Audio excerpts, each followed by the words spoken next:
Good evening, members, and welcome to this very special session with us at the Ladies Study Group in Kolkata.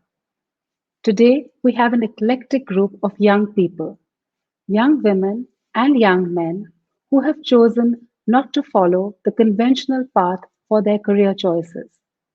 Instead, they have all followed their hearts, chased their dreams, and carved out their unique career paths. And the bonus is that they have achieved so much success and acclaim both in India and globally too. And so, without wasting any more time, I would like to invite to our screens our Trailblazers 2021. Each one of them is a super achiever with a unique story. So, let's get ready to get inspired.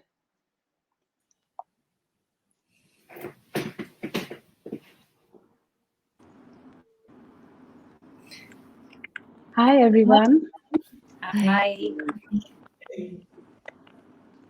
Hi, so we're all on board. And I'm going to introduce all my panelists to our members alphabetically. I'm not going to do it the normal way. I'm going to change tradition and begin by introducing the men first. Arman Sood, welcome to Ladies Study Group. Thank you so much, Diya. Thank you for having me. Our pleasure, and thank you for taking your time out. Arman Sood is the co founder of Sleepy Owl Coffee. A homeboy, as he has his roots in Kolkata, he is now based in Delhi. Sleepy Owl Coffee has made us all reimagine our coffee experience, and today they have a fierce customer base and an amazing brand of loyalists. To meet with such phenomenal growth with coffee in a tea drinking nation like ours is truly remarkable. I would now like to introduce Raghav Chandra. Hi, Raghav. Welcome to Ladies Study Group. Hey, Diya, pleasure being here. Thank you for your time today. Raghav is the co founder of Urban Company and he is based in Delhi.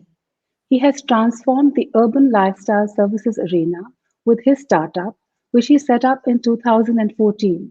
And today it is India's largest home service provider and is amongst the fastest growing success stories. Raghav, you've not only changed India, you've changed the way we Indians think.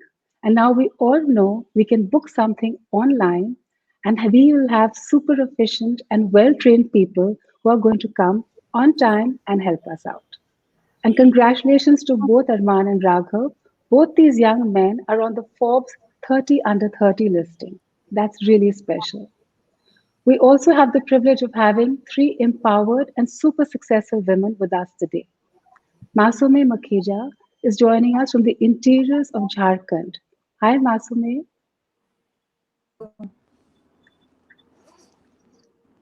Hello. Hi. I just Hi, can you hear me? Yes, you're very clear, looking lovely, and I know you're busy shooting your upcoming movie.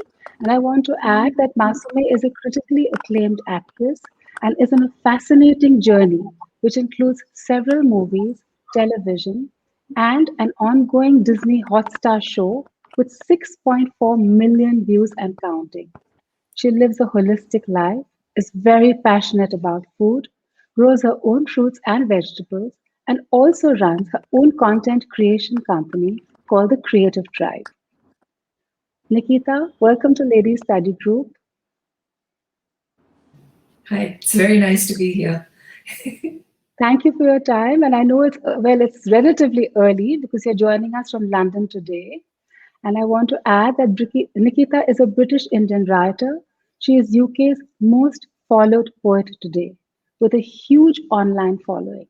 So, whether she is caring for readers during the coronavirus crisis, speaking at TED Talks, or championing women's rights, she is a modern poet who has captivated readers with her candid and powerful feminist poetry. Well done, Nikita. Thank you so And now, much. and now I'd like to introduce Parmita Sarma, who is joining us from Guwahati. Hi, Parmita. Thank you for having me. Hello. Thank you for your time. I know you just told us you were rushing around, but I'm glad you made it to be with us today. Parmita and her partner, who is now also her husband, live in Guwahati and they have revolutionized the Indian education system by setting up the Akshar Foundation in 2016, a unique school where the school fees is pieces of plastic waste, where older students teach younger students and their vocational training is given as much highlight as academics. Her work has been duly recognized by the CNN, the BBC, and the UN, amongst many others. So, members, we have a lot of young energy on screen, and I'm so excited and looking forward to sharing their journeys, understanding their mindsets, and motivating all of us, including myself, to revisit our own individual life goals and perhaps set fresh targets for ourselves too. And to get the maximum out of the time that we have today, I thought I would ask each one of you to share your individual stories with us, and then we could take up some universal issues. So, Masumeh, my first question is to you. I know you were born in Canada and you came to India when you were very young. You did a TV show, Banegi Apni Baat, when you were just 11 years old. And then you've done some very big movies like Makbul and Das Kahaniya, an Italian movie and a German one. And of course, you have this amazing Hotstar show. So tell us, and you look $1 million. So how do you do all this? Tell us about your journey.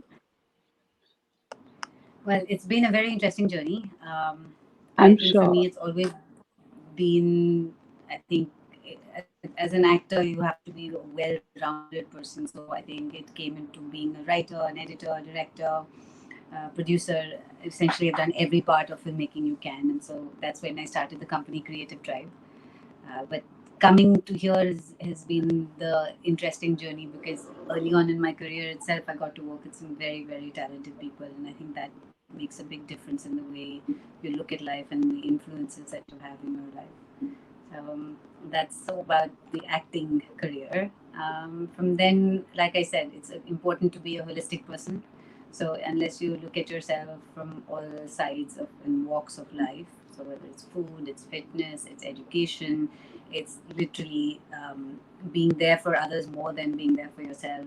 So that's where I started another foundation called Eco Devi, which is primarily for eco-friendly products, plus just living an eco-friendly lifestyle and education of being environmentally conscious and being one with yourself. So it's been like an overall journey, and that's where the food came in for the whole thing. And I found food was more exciting for me. So that's educating people on how to grow food, how the earth is your best friend, and the only planet you True, have to true, live on. So that's true. it's pretty much a very short introduction to literally everything that I'm doing currently. And by the way, I've seen all your episodes on the Disney Hotstar, and I think the particular one that I did myself was the Bowl of Happiness. So, and for all our members, I want to say it's a lovely recipe. You must try it out. It was one of my favorites in lockdown, and I'm not a cook at all. I think everything that you've shared on your channel is amazing. No wonder you have, I think, 6.4 million views. I can't even count to that number. Amazing. That was a month ago, so now it's pretty much more. But I think that's where Oh the my world God. is headed right now. So the show is not about food actually. The show is more about how you can just be more one with nature. Holistic So living. growing Yes, your own true. things, yeah, growing your own things, creating less plastic, trying to go to zero waste. But it's like small little things that are good for you. So people always work inside out. So first take care what you eat, then who you are, what you put on you, and then the environment. So at least start with what you eat. It'll have a big impact on the environment. So that's the thought of the True. show. Amazing. No That's wonder where it the show has and that kind of, basically yeah. I think that explains the numbers that you have. Amazing. So, Raghav, I want to ask you, I know that you were studying in the US and you even worked there for a bit before you came back. What made you come back to India, firstly? And then what was the inspiration behind Urban? Now we know it is Urban Company, it was Urban Club. So, what is the inspiration behind that? Yeah. Um, no, it's been 6 years since we started Urban Company. And I remember I moved back to India when I was 23. So I was very young. Well, at that point, I would not have said I was young, but I was barely out of college, and primarily the reason was, I was working I was a software engineer. I'd gone to Berkeley. I was working at Twitter, right, and really living the Silicon Valley life. And very soon it dawned on me, what am I really working for? And what I really wanted to do was solve tough problems. How the roti kapda makan of the Amitabh Bachchan generation. I think in today's for us it's education, healthcare, employment, and I really want to do something in something core. And being just very passionate about India as a place where I've grown up, the problems where I associate the most with. I just one fine day decide I need to just move back, not to think much more. It took me about 6 months to convince my parents so that they were okay with this decision. And yeah, I come back, start my first company, which was to do with, it was almost like an Uber for auto rickshaws kind of a model. I call that as my crash course into MBA. A lot of learnings and failures firsthand. And then all company happened. And I think the essence behind it was, can we approach and solve a problem which is mass scale? And that problem is something which we as consumers care a lot about. And I think just running a household, it's not even an India problem, but running a household is a pain. And we remember It is. It is. plumbers, carpenters, the best source would be your guard or someone, and it was just a painful activity. Ki abhi someone has to come to fix something in your house. It will take 3-4 days. You have to sit in your house because you have to follow their tantrum, their own time schedule, and all of that stuff. And we said, hey, this is a large problem. What is also interesting is this is not just a problem for consumers. What we got really excited about was the service professionals, the plumbers, carpenters, beauticians, this whole blue-collar workforce. We realized actually is not empowered at all, right? For every 100 rupee you pay, they probably only get 30 rupees or 35 rupees. And we said, is there a way to make them more qualified and, make them an equal stakeholder in this relationship versus this whole server and the serving, duality which we have. And we started there, and I think it's just been a very little time, just 6 years. But yeah, we've scaled to serving over 1 million households a month. And yeah, hopefully things go well and we're able to be the caretakers of all households globally and make it a very hassle-free experience. And you have already been to Dubai too, right? You've got your outfit is working in Dubai and Singapore. Am I right? Australia too? Yes, so we are in 4 countries: India, UAE, Fantastic. Australia, and Singapore. Fantastic. But Raghav, what made you change the name from Urban Clap to Urban Company? What was the reason for that change? So I think somewhere in our journey, we decided, this actually started when we were going international. And we said, is there a better name suited which allows us to be a little more global sounding, a little more company sounding, True. and allows us to have maybe in the future sub brands. So there was a school of thought where we said, okay, let's try to create a more alpha name. But another school of the thought was, these things don't really matter. So we tried as simple, kept UCC, kept the logo as the logo, kept the urban in the name. True. As minimalistic as it could be. But I think your transition was very smooth, and I think it's actually possibly a business school learning lesson in that, where you've transitioned your name so smoothly. Pretty amazing. So Arman, I'm going to ask you. I know that you did science in 11 and 12, and then you went to Jindal Law School, so you're trained as a lawyer. You even set up your own little company at Jindal Law School where you were manufacturing and trading in T-shirts, right? So then you come back and why coffee? How did that happen? You're on mute, Arman. Sorry. Thank you so much for having me there along with these wonderful trailblazers. As you mentioned, I did study the sciences in my 11th and 12th standard. And I think one of the reasons for that was, I think as kids, we're trained to have all options open or become an engineer or a doctor, right? And very late in my 12th grade, before I was graduating from school, I decided that and I learned more about myself and realized that that's not for me. That I don't think those career options are what I want to do for the rest of my life.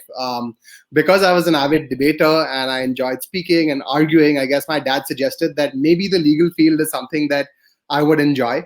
And I decided to, move out of Kolkata, go to a very nice new university at the point, Jindal Global Law School in Sonipat. And I studied there for 5 years as a lawyer. Yes, I first, met my co-founder there in law school.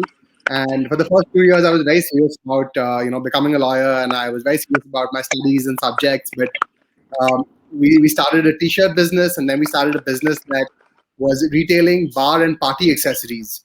So we were selling beer Okay. pong tables and beer bongs and all kinds of bar accessories. And we were importing all of that from China, and we were selling it online in India. And that journey was fantastic. The business, however, failed, but it taught us so much about how a business is run and what goes into creating a startup. That by the time law school was over, we both told our parents that we've learned from this business experience. We've learned that we are not interested in becoming lawyers and doing that as a career, but we want to transition into entrepreneurship. And when we finished law school, both my co-founder and I, we worked at startups instead of taking up law jobs. And I'm very grateful that our parents were very encouraging. Uh, our parents were very, very encouraging, and they told us that we had their support, which made it easier for us to transition from what we studied to something else. And we were working our jobs, and my co-founder one day called me and said that, listen, I think we're at that age where uh, where we can take risk, where we haven't yet gotten into the sort of cushy salary job lifestyle, right? And that we're young and we don't have families that depend on us, and that maybe this is a good time to start. um, how coffee happened was because we narrowed down our interest. Like, at the end of the day, any business that you do, any startup that you have, at some level, you have to be passionate about the problem you're solving, Absolutely. passionate about, the work you will be doing, while you're running this business. And for us, that industry was food and beverage. Very, very passionate about food, very passionate about, alcobev, beverage in general, and what the food industry holds for us. And we felt that that is something that, we could come up with an idea in this arena. And the more we thought, the more we realized, we identified that there is a gap in the coffee market in the country, because India is dominated by tea, but in the coffee space, it's instant coffee that everybody drinks, and most of India's best quality coffee is all exported out. We identified a trend, which was cold brew coffee, when we were doing our research. And as lawyers, we were trained to research, so we scoured the internet, read everything that we could about the coffee industry globally and in India, and identified that cold brew as a segment is a segment that was not done by anyone in India, and jumped headfirst into this space, and have been caffeinating all of India for the last 4.5 years. And amazingly so, amazing. And why? How did you choose the name Sleepy Owl? Is it a bit of an oxymoron? It is an oxymoron, It and is. we realized that as a if we are launching a food and beverage consumer brand, we want people, we want the name to click, we want it to resonate, we want people to remember it, right? Because what happens with tea and coffee, especially, is that people love to talk about what they're drinking and tell their friends about it. So we wanted to make sure people remember the name. And as we realized, a coffee drinker, and us ourselves, we were lawyers who were burning the midnight oil. We would be awake all night, and the audience that we were targeting was also people who were working long hours and awake at night. So you have coffee when you're sleepy, or you stay awake at night, and owls are nocturnal animals. So the name came up, and when we first came up with the name and we told our immediate family and friends, they loved it, and they also asked the It's a same lovely question. name. Lovely um, name. and we just stuck with it, and I think it's a good thing, because people still like it, piques a certain amount of curiosity in one's mind, and I think Absolutely. that's enough for people to then remember who you are, at least. And Correct. Correct. the hope is that one day you'll come across it somewhere else and you'll be like, yes, I remember. So Yeah. so yeah, that's how the name happened. Very, very interesting. So, Nikita, coming to you, I know today we all know you as this best-selling poet and an Instagram sensation. And I think your words and your tone are so direct and powerful. The strength and honesty of your voice has inspired, I think, over 500,000 followers on Instagram. And I think there are so many celebrities today who share your work, including Morissette, right? But I believe your first manuscript was actually rejected by 137 publishers. So tell us, how was this journey? Um, so I've always loved writing. I think I started writing when I was really young, and it was something which was as necessary to me as breathing. Like the first thing I get up and do when I get up in the morning is I write 3 pages. And I think it's been such a core part of my being that I couldn't imagine myself being anything else. I told my mom when I was like 12 or 13 that I want to be a writer, and my mom, being amazing and knowing the world for what it is, basically told me that if you want to be a writer, you're going to have to work really, really, really hard because the success rate is so low, right? And because I got that insight really early as a child, and my mom she never hid any truths from me. She always told me what the world was really like, as did my father. I think it taught me very early on that the world isn't fair, right? And what we need to work for is to make it a fairer place. And that insight did a lot for me growing up. So I knew that the burdens I would have to carry and the things that I would have to fight would be maybe bigger than someone else, but that's fine, because at the end of the day, we all have our own individual journeys that lead us to the dreams that we have, right? Masumeh said something really great, and I really felt that. And she said that you have to people tend to work on themselves from the inside out. And I thought that was really powerful, because that is basically what I did. I had to work from the inside out. So when I started sending out the work and it would get rejected, I'd be really disappointed. And I started sending out my work when I was 20, right? And the thing with writing is, when you're really young, your life experience is quite limited. So, and you haven't really percolated and processed the things that you need to, you need to know maybe the insights that you need. So every rejection that I got, instead of seeing it as initially I took it really personally, right? Because of course you do. You put your life into something, and then someone's telling you, oh, that's not good enough. But instead of seeing it as rejected, there's this really great writer who basically said, instead of seeing your work as rejected, see it as returned for further work. And that really taught me something really, it was amazing, because the minute you start seeing something without that negative framework, you immediately start thinking of it as, oh, this has been returned because it needs more work. Absolutely. And that kind of gave me the fuel to keep going. Arman spoke a lot about, being passionate about what you do. I didn't see anything else than being a writer. And that passion that Arman spoke about so beautifully it's such an important part of doing the thing that you love, right? So I didn't give up, and the rejections kept piling up. And I began to realize, when I began to speak to other writers, that rejection in my field was such a big part of what we did. You'd hear stories about Jack London's White Fang being rejected 600 times before someone published it. And now it's one of the greatest classics, right? And that kind of kept me going and kept driving me. And that's what made me start my social media.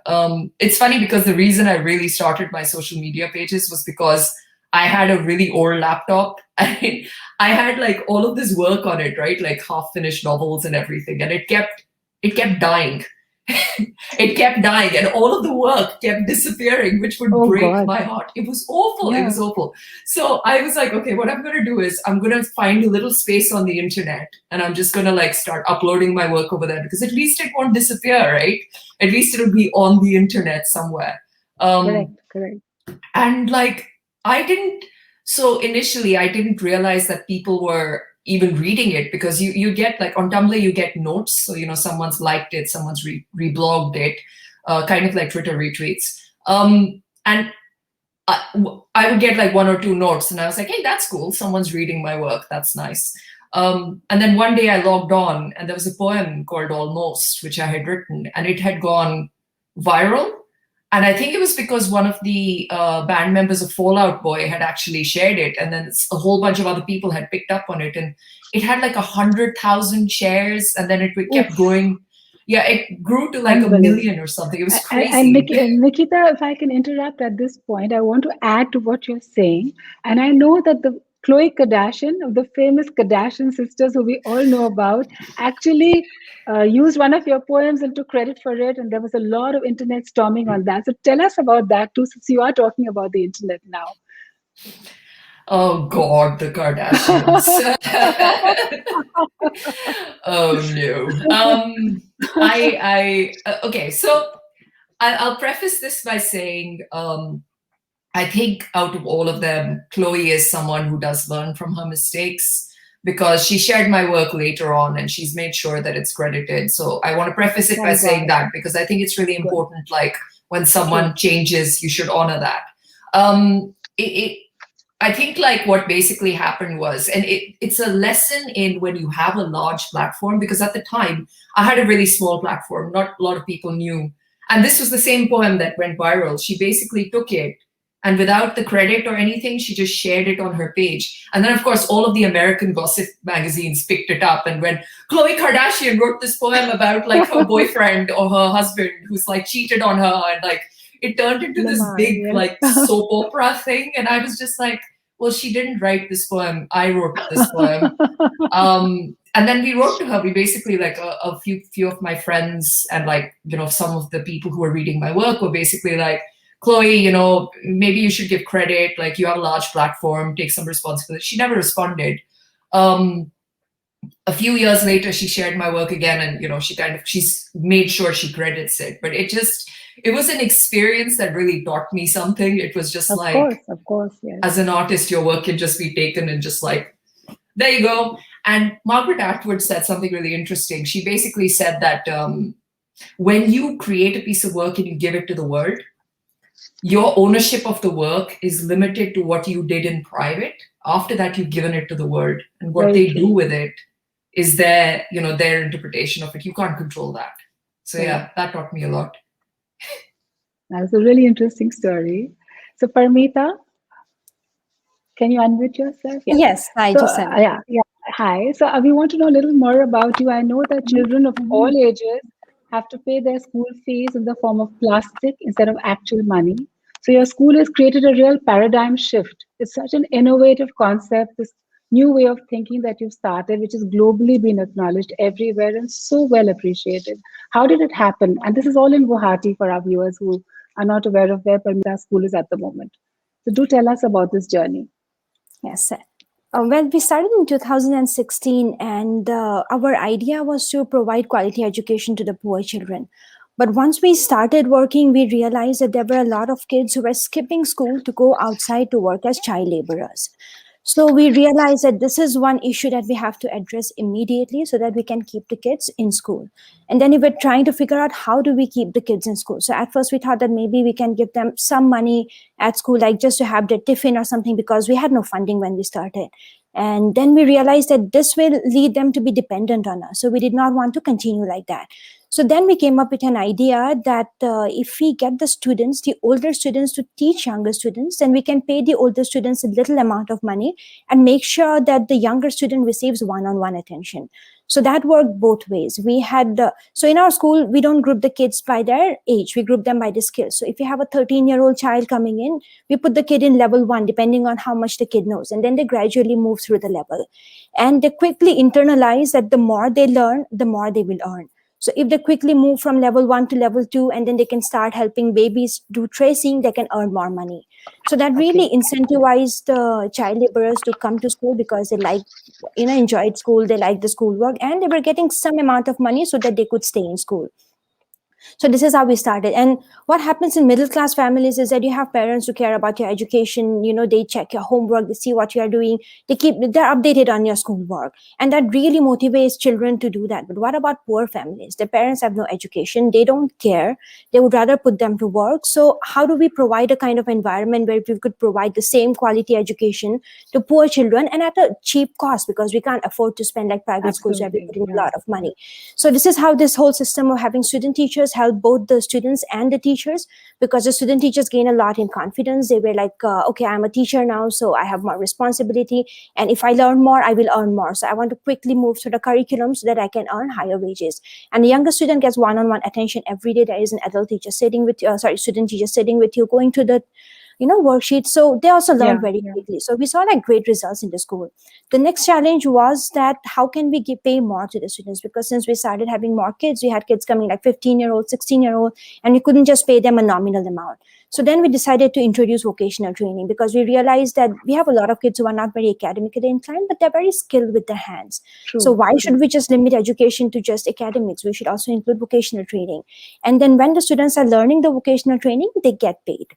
So that is how we came up with starting different vocational trainings. And one of the vocational training was a recycling center. So we wanted the students to work on the environment, and we tried to figure out what would get them interested. So when we talked to them, they told us that they burn plastic regularly, and in the winter months, they huddle around the burning plastic for warmth. So then we were like, okay, this has to stop immediately, but how do we stop that? So then we told the students that, okay, you have to bring in plastic waste every day to school, and then we will recycle it after school hours. The child laborers were working outside. We would engage them in the school after school hours by making eco bricks with that. But the issue with that was that parents were not ready to segregate the plastic. Now that is a lot of trouble. It's not easy. You have to like make sure that the plastic is clean, and they already have so many issues in their lives, honestly, it's like just an additional burden that we are putting on them, but we needed them to do that. So then we started telling the parents that this is a free school. So if you want your child to study here for free, you either pay us in plastic bags or you start paying money. And of course, they chose the plastic option. So since then, we have had no issues, and we have had the students bringing in plastic regularly. That also keeps child laborers in school, because after school hours, kids work on this, they earn money, they learn skills. And we are slowly building the whole recycling center into like a proper recycling center where we can remold the plastic and make different items out of it. So the vocational training is kind of very essential, and now the government has also realized that. That's wonderful. Because of NEP, we can now actually do that in government schools. And now we are going to start working in 5 government schools in Guwahati, replicating our model, including vocational training. And in 3 years, we hope to reach 100 schools in Guwahati. Fantastic. You definitely will. And you also have a very active animal shelter program in your school? Yes. So we are trying to educate the kids holistically. We are not just looking at one part. So we have a lot of stray animals. I mean, all of you who live in India, you know how bad the condition is, and any animal lover is just heartbreaking every day. So we thought that we have to teach children, because we have seen a lot of abuse that goes on the streets is done by children, because children are mistreated at their home, at their schools, and who do they take it out on? That goes on to the animals. So, so all the issues that we have in the society, we cannot just look at one aspect and then look to solve that. We have to look at it holistically. And animal shelter is one of those vocational training. We train the kids from a young age to take care of the puppies. We bring in stray puppies at our school, and students take care of it. If there is any issues, if they have like any injury, the students treat them. And then the students who are interested in nursing, for example, or who say they want to be a doctor, we put those kids into taking care of the animals so that they learn basic first aid from trained veterinarians, basic things. It's not much, but they still develop the compassion. And we have some school dogs. Absolutely. So our students are slowly getting used to the idea that, okay, the animals are not bad. Maybe we can be friends with them. Yeah. And we are hoping to get that in every school in Guwahati, so that we, at least we can solve this problem to some extent. We are also partnering with another NGO, which will help us with the sterilization of the animals. And we want to develop into a community where the community takes care of animals, because our community is known by how we treat our animals. Now, we're also hoping that with the recycling center that we have, we are going to make dog houses with plastic sheets, recycled plastic sheets. So that is our project in this year. So let's see how it goes, but we are hoping that we can do that. Fantastic.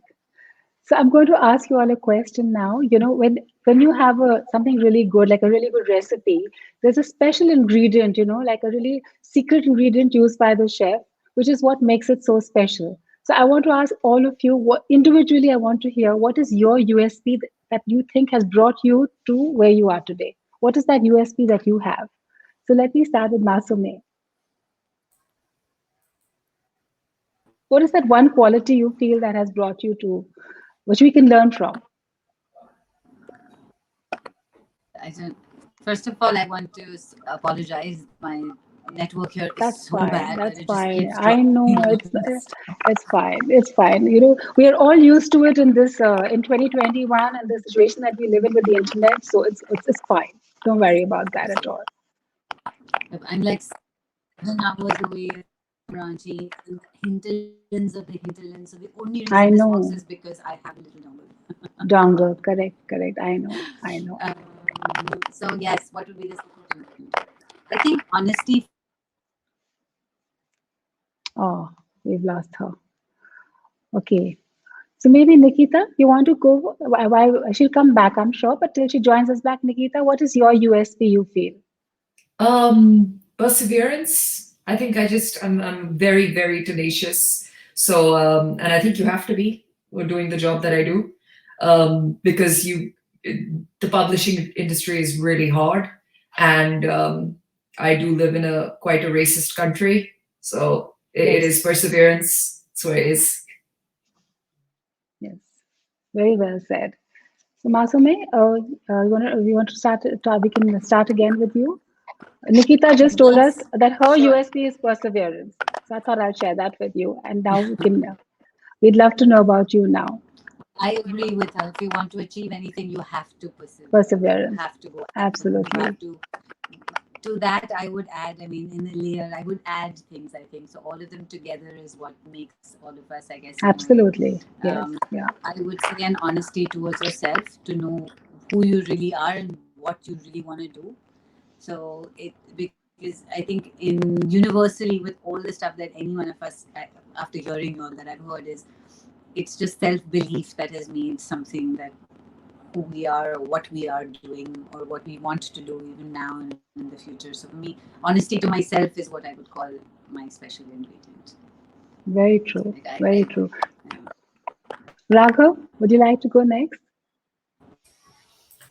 Sure, I think I'd be the oddball out and say there's nothing spectacular as a USP. I do think though there's something which has helped me be focused on what I do, and I think that's been just an obsession to create value.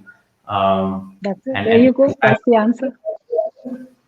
it's in fact one of our company culture value pillars as well, where we focus a lot on figuring out the core problem and trying to actually add value. And the reason why it really helps is, any entrepreneurial journey is a long journey and there plenty of ups and downs, and you really have to find a grounding force in what keeps you kind of just focused in one direction. And everyone has a different uh, target in mind.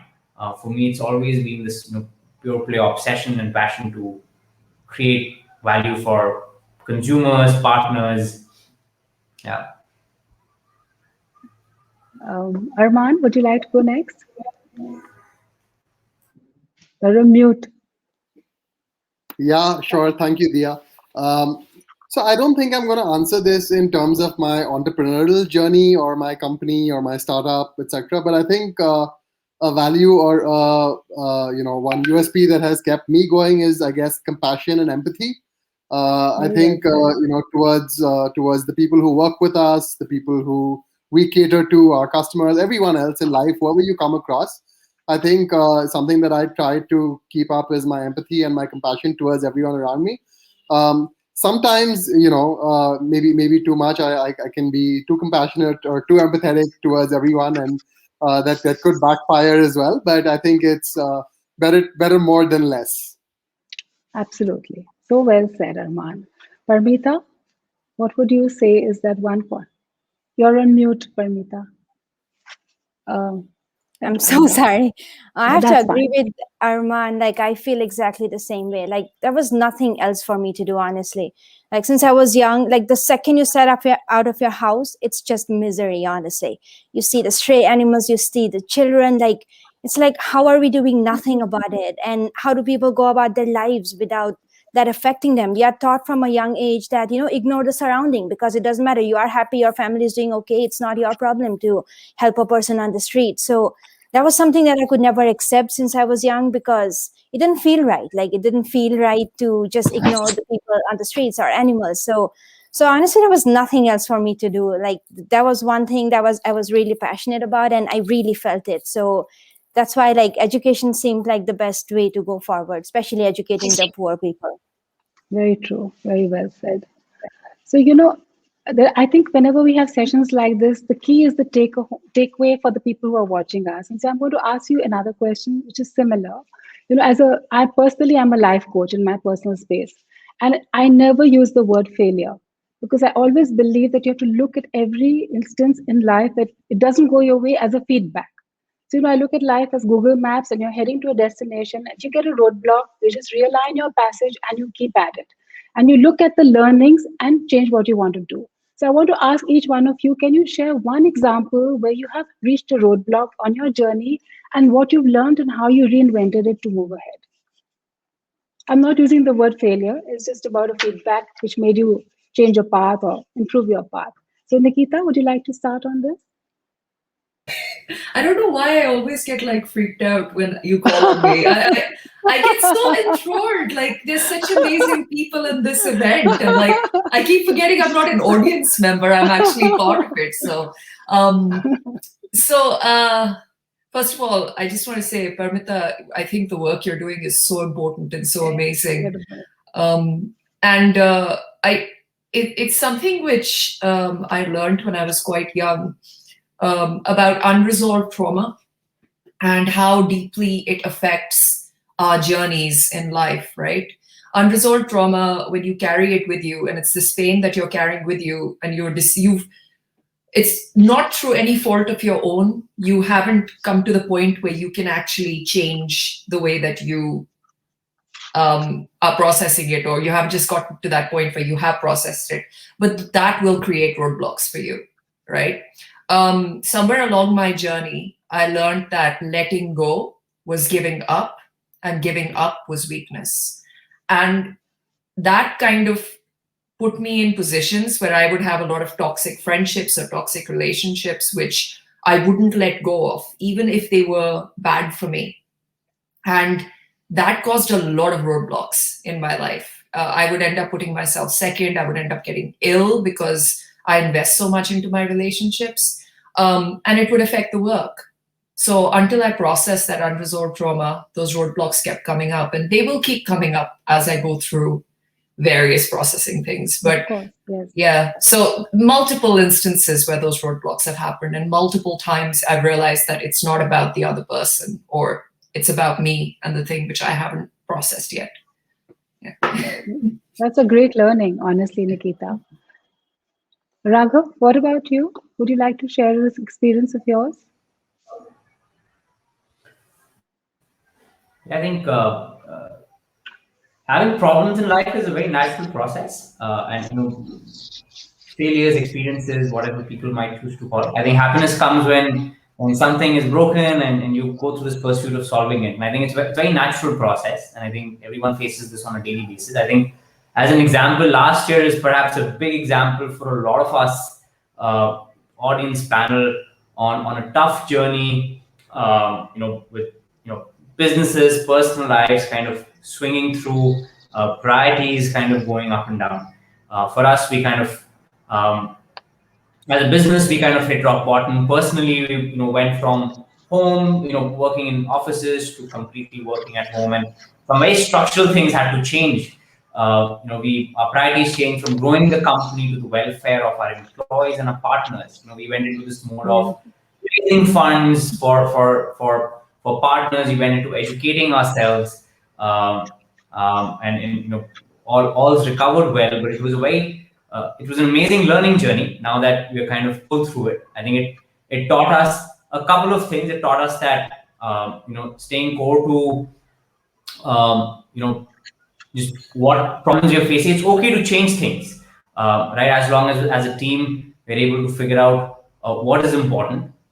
We also realize just the importance of people. I think we joke a lot about it in our company. We're a bunch of extremely analytical, folks, just super ambitious. And if anything, last year taught us, people matters just so much more. We're dying to see people and interact with them, versus just having the scheduled meetings and catch-ups and so on and so forth. So I think it brought a lot more of the empathy and the human elements back to work. And that's been a great forced learning, if anything. Very true. Parmita?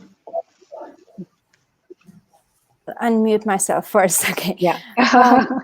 Well, honestly, the main roadblock for us has been funding. Like, I cannot stress on this enough, because when you have a model that works, when you see the students are performing well and you still have to like struggle for funding like every day, it's not fun. It's like rejection. We have had at least 500 rejections, if not more, because it just goes on and on. So I'm sure. yeah, it has been rough, especially the funding part, but now thankfully we got one funder who actually believes in us and will fund 100 schools. So Wow. we are really, really grateful for that.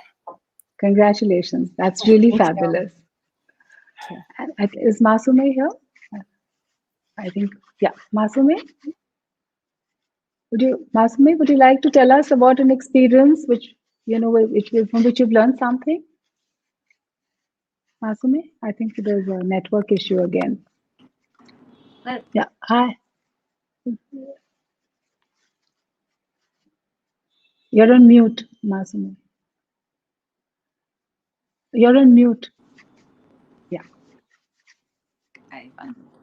So it's what are the roadblocks? Is that what the question was? If I have not misunderstood it. Yes. Correct. Yeah.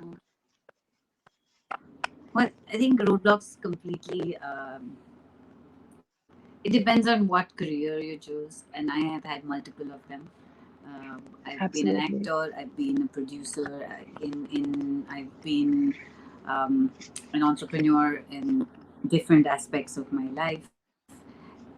And at the same time, so it's like when Nikita says that I think as a creative person, your biggest roadblocks are yourself. As an entrepreneur, I feel the biggest correct me if you all might have a different opinion, but for me, I feel the biggest roadblocks are the belief of other people in your perception of what you want to do. So it just depends. And so in my opinion, for me at least, the biggest roadblock has genuinely been not to sound pompous,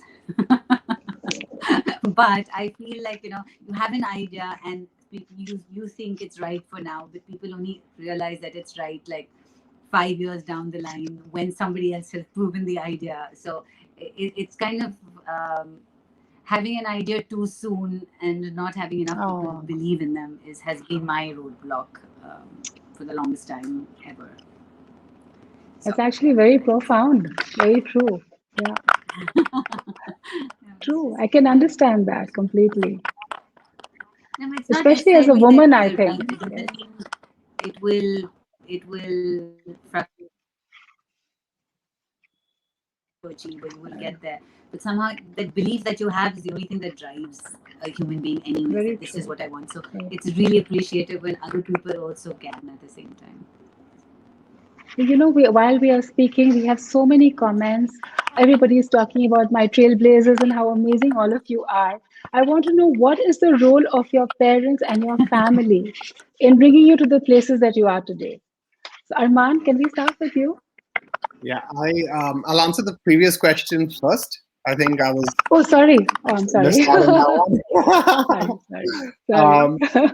So I'll be brief. I think there are I think being a sports person and playing team sports all my life, I have experienced a lot of failure, or let's say you have games where you win and where you lose, right? So we've seen so much losing, and also how to bounce back as a team and then at some point win, right? And that requires like an effort of the whole team. So it's never one person that does it, and that we've taken forward to say entrepreneurship and business as well. And I think something that Nikita mentioned a little while ago, right? Like I think with business, and especially doing sales, right, and trying to get our coffee products placed in different places, I've experienced so many no's, right? But something that I've learned is that no doesn't mean never. No should be listened to as a not now, maybe later. And I think what Nikita said is the same thing. You take the Perfect. feedback, you improve, and you go back, and maybe some other time it will work out for you. So that's my take on rejection and failure and how to look at it. Um, and I think all of us are here today because we have failed at some point and somewhere, and we will continue to fail. I don't think Absolutely. you can ever fail enough. I think there's a lot of failure in store for us as you move forward as well. But let's see how we overcome those obstacles when they come our way. Um, Happy to go first on the next question. So yeah, I think my parents have played the most phenomenal role in allowing me to be where I am today.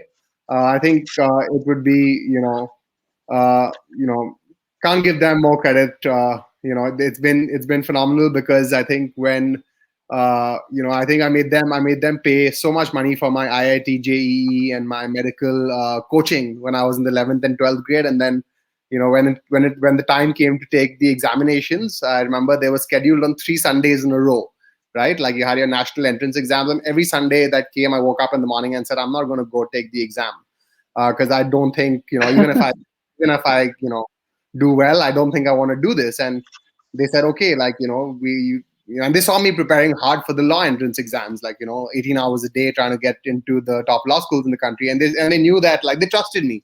They had that trust and faith in knowing that, okay, my head is in the right place. And then here I go to law school, and then 2 years later I tell them that, listen, I'll complete law school, but I'm not going to become a lawyer either. And then again they said, okay, we trust you, and we'll support you in your endeavors. And they during law school, the startup that my co-founder and I started was funded by them. So people ask me, where did you get the capital from? And I sometimes say, I borrowed it from my parents, or they funded it, or we took a loan. But in all honesty, we all of that money went down the drain technically, because we never gave it back. And then once we started Sleepy Owl, again for that, like, we looked back and said, listen, we can start this. And we had, I mentioned risk-taking appetite or risk to start a business, but I could only take that risk because I knew that I can dial the phone and say, listen, I need money. I'm starting this new company. And no questions asked, like, we had the capital to start again. And, I mean, it's again capital that they've given us. And I know that they're never going to ask for it back. That's the best part. Like, they're just so giving and so caring. And we always knew that, even if we fail, like, I have a home to go to, and I will be fed and given a bed. They have your back. Yes, they have your back for sure. Raghav, what about you? Sorry. There's always two battles you're fighting, and I think anyone fighting two battles, like a battle at home and a battle with the world, if you're fighting both battles simultaneously, you're at a disadvantage. So I've always had to only fight one battle, and that's the battle with the world. The battle at home has never been an issue, and I think we're very lucky to have that. Very, very well said. Very well said. Raghav, what about you? Yeah, plus one to what Arman said, I'd add there. I actually don't know how my parents do what they do. They have two roles to play. One is to be the critique, and the other is to be the support. And they're opposite roles. So I really don't know how they play what they play, but they're pretty damn good at it. They actually don't impose their thoughts, their beliefs. Very discussive. They're my counselors, they're my role models, and if they're listening, I great. This is brownie points with them. But I think one of the most amazing things has been that when I wanted to move back, they were actually the support structure behind being okay and actually pushing me on to how can I make it happen. And it was not just blind support, just helping me brainstorm on, hey, don't just come back, pack up your bags, you're going to just sit at home and do nothing. So, why don't you actually figure out your first project? It's okay if you fail or not fail, but, keep your mind active. Throughout even the urban company journey, I think there's just so much to learn from them. And sometimes I'm just amazed, they might not be able to relate to some things I do or the generation, but it's just fascinating how they're able to cope up and still add ton of value without me having to deal with their problems, which is, I think, just the cherry on top. Amazing. What about you, Nikita? I really love all the answers everyone else is giving. I love Beautiful answers. Arman said about like failure because he did team sports, he learned about winning and losing so well. And where Raghav said like, I love that my parents play critic as well as like cheerleader, which I think is probably the hardest part about being a parent, right? You want to be able to criticize your kid when they do something wrong, but like at the same time you want to be able to like say, no, you can do it, yeah, you're take over the world, do it, kind of thing. I think I would have to agree. That's what my parents have done really well. My mom especially. The running joke, like for me, I always tell my friends about this, is that my mom is like an ideas woman. Like she will give me some of my best ideas just by going, so what is the worst that can come out of this situation? Like I remember I was about to walk into this meeting, and I was pitching like a TV show, right? And I was terrified. I was really scared. I was like, I don't, it's the first time I'm doing this. I don't know what's going to happen. And I called my mom and I was just like, Mom, I'm really scared. And she's like, okay, sit down and picture the worst thing that could possibly happen. The worst thing that could possibly happen is they'll say no.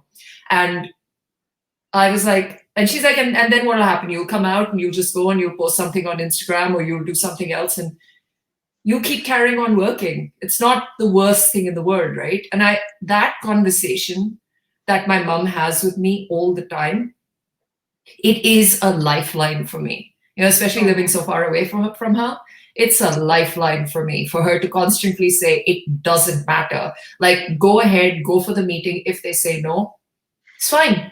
You still have people who love you and I will always support you. And that conversation, I swear, like the amount of meetings I've succeeded in because I've had that conversation, I don't think I could do without it. So. Oh, amazing. What about you, Parmita? I've been lucky to have a very supportive mother. Like she was involved in the social work field in her days. My father died when I was 10 years old in a bomb blast. Like Assam was a very different situation back then. He was a minister. And but anyway, but she did that really well. Thank you. So she joined politics. Like she has shown me by leading every time. Like the compassion that I have is mostly because of her, because I have seen her, how she behaves in any situation or how she's kind to people. And from a young age, I have seen that in her. She doesn't like tell me what to do. She shows me by doing it. So I think that makes a big difference. And that's what we are also trying to teach our students. We don't tell them things. We just do it. Like even caring for animals, we don't tell them, hey, you guys have to go and care for animals. No, we just care for them. And then like children, like, they copy adults. Like that's how it is. So I have been very fortunate to, yes, exactly. So I've been very fortunate to have that at home. And my husband is very, very supportive. Like we work together in this field. And like Nikita said, it's exactly, that's what he says. Like, what's the worst thing that can happen? They'll say no, they'll reject it. So, if you just like wrap your head around that, it's going to be okay. So I've definitely been I'm very grateful for the family support I have had, for sure. Amazing. Masumeh, what about you? Well, I think one of the things Parmita said earlier about compassion and how can you look at things around and not feel something. That's the first thing my mother taught me, I would say, or say that you have to notice. Empathy is a word that not many people know and realize and feel. So it's I think those are the things that you imbibe. You learn a lot from the way your parents are and the way they behave. My mom's a literature student. My dad's like into science, and he's actually done a lot of inventions for the Canadian government and stuff like that. So I've had the two polarities of experience. Oh, okay. So I think we can. Should we move on to the next question then? I think. And if she joins us, we'll continue. Actually hearing about all of you speak about your parents has made me so emotional too. I'm a parent, and I can imagine how proud all your parents must be listening to all of you today. And it's so nice that you give them that respect. But one thing that parents do is keep telling their children about doing the masters and a MBA and a post-graduation degree. How important do you feel that is actually? It is a question today that comes up a lot. Sorry, Masumeh. Actually, let's do continue Please first. go ahead. Please go ahead. No, we wanted to hear you, and then we got cut off. Do tell us what you were saying. I'm It's so sorry about inspiring that. to hear that. Yeah, do go ahead. Thank you. well, no, let's just put it this way in a nutshell that I've grown up in a family which has got polarities of, but the main thing between both of them was ideas, and so that's the kind of person I became because of just how they were. One was literature, so you had to read. It was that you couldn't watch television, you couldn't do anything, you just had to read, had to get knowledge from somewhere or the other. And the other one was like, oh, here's science, let me invent things for you. I'm being I like, can that's how imagine. you go Yeah, when you were yeah. children. Correct, It was correct. like Yeah. storytelling kind of space and words. It was very inspiring. And so actually what Parmita is doing, I think, is giving kids that opportunity that we've had, and I find that's just so remarkable and so inspiring, honestly. So Yeah. anyways, just before this breaks up again, I'm really sorry, but I am going to have to leave because they're calling me for my show. Oh, for your shot. Okay, okay. Yes, you're in the middle of And your they are shooting, really Masumeh.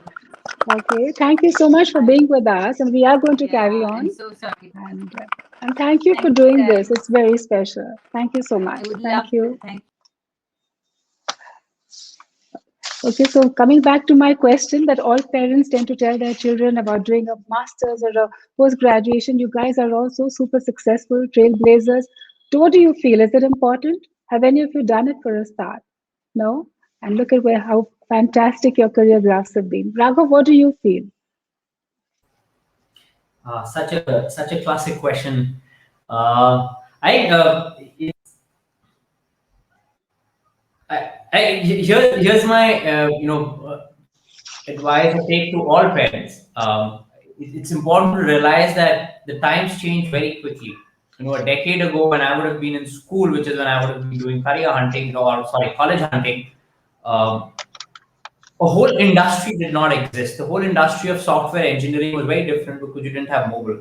And right now it happens to be one of the biggest industries, right? And this is the nature of the changing times, right? And it's okay to have different behaviors and different paths from younger students today, right? So I think a lot of the 20, 30-year old what is right to do might not work right now.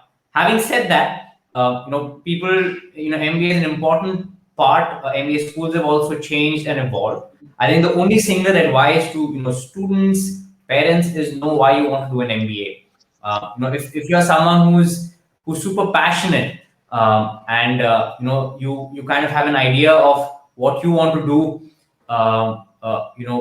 later in life, and if you're and you have a bunch of other alternates against MBA, then try to really figure out why you want to do an MBA, what it will add value in. If not, those 2 years could be used to do just so many other things. I didn't do an MBA. There's just a ton of people in our leadership who've not done MBAs, who just learned on the job, and they're all super successful. So it's definitely not the short way. It's not a bad thing. It's a great thing. But I think you highly leverage it and you'd enjoy it much more if you kind of knew why you're doing it versus just doing it because parents are saying or parents' friends are saying or your uncle did it and so on and so forth.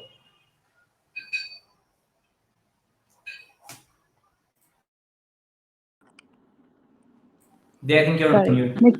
Yeah, sorry. I came Nikita, to say how? hi and bye at the same time. Okay, okay. Lovely, lovely. It was really Masumeh, lovely. thank you. It's been really lovely listening to you speak. Your It's been insights lovely to are have so you. valuable. Thank you. Thank you Thank you, so much for having Masumeh. me. It was lovely to Our meet you pleasure. I think guys. we It's lovely to meet you. Bye, Raghav. Bye, Nikita. Bye, Arman. Bye, Parmita. Sorry, it's just I have to leave. that's fine. That's fine. We Bye, understand. Diya. Thank you so much for having me on your show. And we're waiting for your movie. Tell Thank us when it you. comes out. We're all going to watch it together.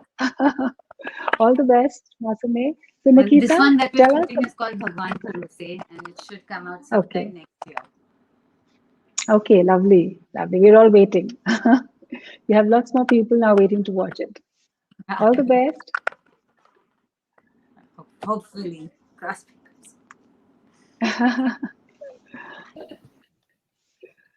So, Nikita, what do you feel about doing a master's or an MBA? I did a postgraduate degree in publishing, and Well, it was book arts and publishing, and I'll be really honest.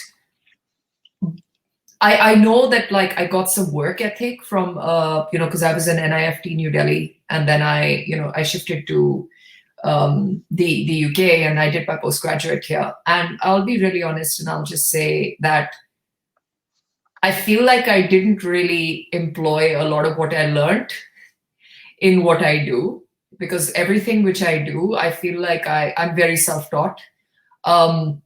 I'd love to do a postgraduate or a PhD in literature and creative writing at some point, but it's not necessary.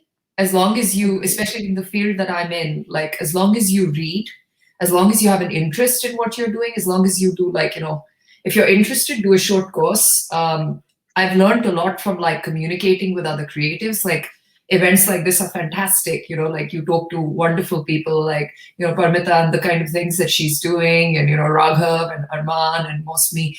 And you learn so much as a writer just by talking to people who are not in your field, that I think that it's doing a postgraduate, do it if you want to. I would never discourage anyone from like doing like a postgraduate or going for, educating themselves further in their craft, but don't think that's the only way that you can become a writer.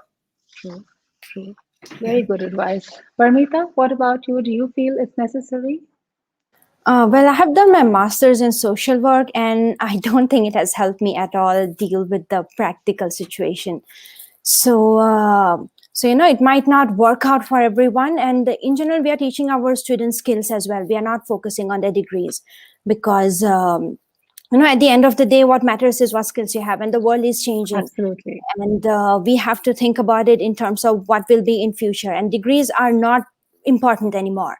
It's really not, so we are really not stressing on our kids to get degrees, but if they have the proper skills, they will be able to do whatever they want. Even Elon Musk doesn't require a degree anymore, for example. So we have to keep pace with the changing times. And I think it's high time that we teach students that don't just focus on your education or degrees, but focus on developing skills, because we have so many people who are graduates now and who are not doing that well in their lives. I have so many friends who have done masters and PhDs and they're unemployed, or they have no real life practical skills. So I think it's high time that the education system also changes and includes more practical training, because at the end of the day, that's what you actually have to perform. You can't be like, our whole education system really needs a big upgrade. And I think we need to work towards that if you want to build up a nation, because again, the NEP, the new education policy, that's wonderful, because that's teaching skills to children from class 6 onwards. And that will actually help them, because once they're 18, they have some skills so that they can stand up on their feet and earn some money. So my take would be that I think degrees are not important at all. It does help. It helps you get into a job, just as a starting point, but definitely not in future. So my suggestion would be just focus on what you're interested in and on developing skills so that, one can do anything. Very good advice. Arman, what is your view? Okay. So I think since I'm assuming that our audience here is, a lot of parents as well, right? So yes, I think which is why I asked the question. So I think the way I'm going to put it across is that I wouldn't say that a degree or an education is not important, or your master's or your PhD is not important. I think it just varies very much from individual to individual. I think that the parents shouldn't be the ones pushing, directing, or deciding what it is. The individual themselves should be researching and figuring out what they want to do. So if, let's say, I graduated law school, there was no pressure that I need to do a master's in law or an MBA. It was for me to decide if I want to do it or not want to do it. And similarly, I feel that, an individual should, after you finish your undergrad, let's assume that's a basic degree that one does. I think beyond that, it's for the individual to research and understand from their peers and their network and their teachers to decide what they want to do. I don't think parents have a very, very crucial role. I mean, it's more conversational and mentorship wise, but you can't force a kid to do something, because that's not going to help, right? True. Having said that, I think for me, I get asked this question a lot, right? Like, you did an undergraduate degree for 5 years in law, and today you're selling coffee, you're you're a businessman. How does it work out? So I think it's, it's not my legal reading and skills per se that I use today. but the university environment and setup has allowed me to develop a lot of soft skills, right? That are going to go a long way with me all my life, right? Let's say the university environment allowed me to, be a part of a lot of societies on campus, right? Where I was again working with people, doing things, activities, planning, all of that there. So I chose as myself to be a part of the student council and took leadership positions as representing the student body, interacting with the administration. All of that personally helped me grow, right? It was on the university campus that I met my co-founder, that I made a lot of wonderful friends, that I met a lot of professors who I'm friends with today. Um, that wouldn't have happened if I wasn't on that campus with those people in that environment away from home, right? So it's not the degree that I'm focused on here. It is the overall experience of time and life spent in that setup, right? Which I think is useful and or was helpful for me, right? At 18, if I'd, I don't know, I think life would have been different without that experience.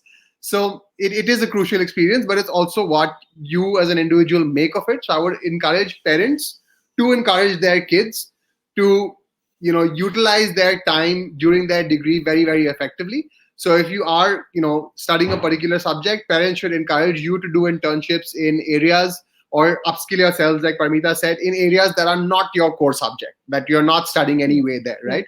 And be a part of extracurricular and co-curricular activities, even at the detriment of your grades, right? I have, during my law school, consistently maintained an attendance of lower than the mandated 70% for 5 years in a row, and still convinced the administration to allow me to take my exams irrespective, right? Because I was always busy doing other things and not being in class, but figured it out, right? Because I felt like that was more important for my individual personal development than sitting in a classroom was, so on and so forth. So I'm a big advocate for the university environment on a person's individual growth, and that could continue post your undergraduate as well, in a postgraduate, in a PhD, and a master's.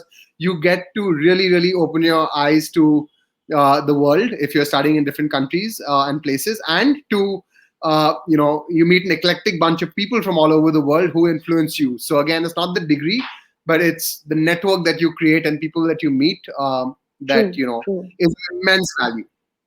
Yeah, I think it's been a very, very useful insight about future education and whether we should be pushing our children and whether children what they should do on the same. So before I end, there are so many more questions, but we are out of time. I'm going to ask you all a fun question each. So Raghav, I'm going to ask you, what is that one household activity that you are so good at that you don't need Urban Company to help you for it?